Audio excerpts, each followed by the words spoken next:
The riots in Philadelphia are the most recent consequence of the liberal Democrats' war against the police.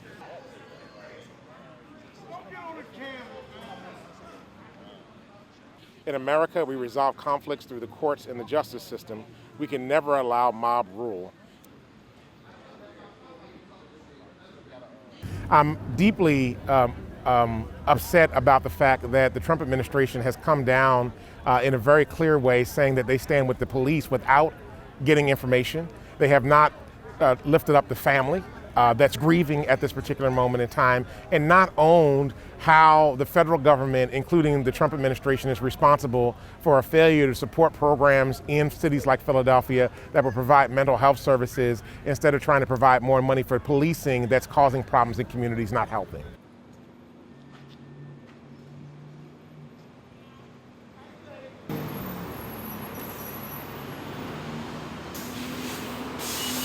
He doesn't realize that his actions are actually firing up a base of folk that might have been apathetic in this moment, but are now coming out and saying, no, we're not putting up with this anymore.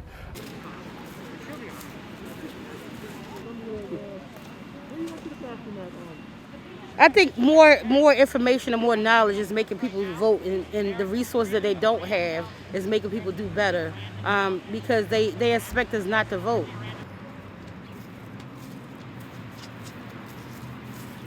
And I think it's like, oh, if I vote, I vote. If I don't, I don't. It hasn't been like a real sense of urgency. And I was one of those people that really took my time about voting. And now I make sure I vote.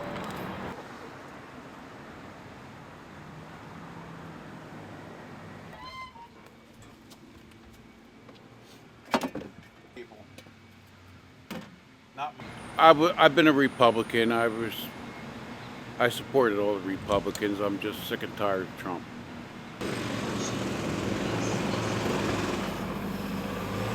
Because we have a Democratic mayor, he's trying to blame it on the Democrats, when he should get the message through to his country, to all the law enforcement of what to do.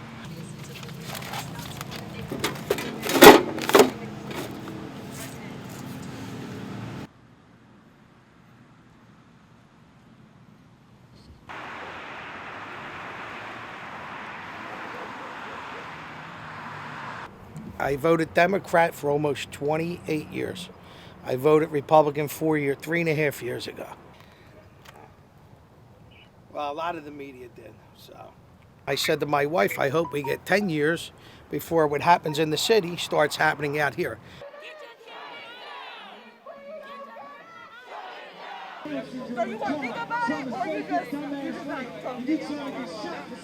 It's just not justice prevailing itself no more. Nobody sits back and lets the judges and the lawyers fix everything the way it was designed in this country.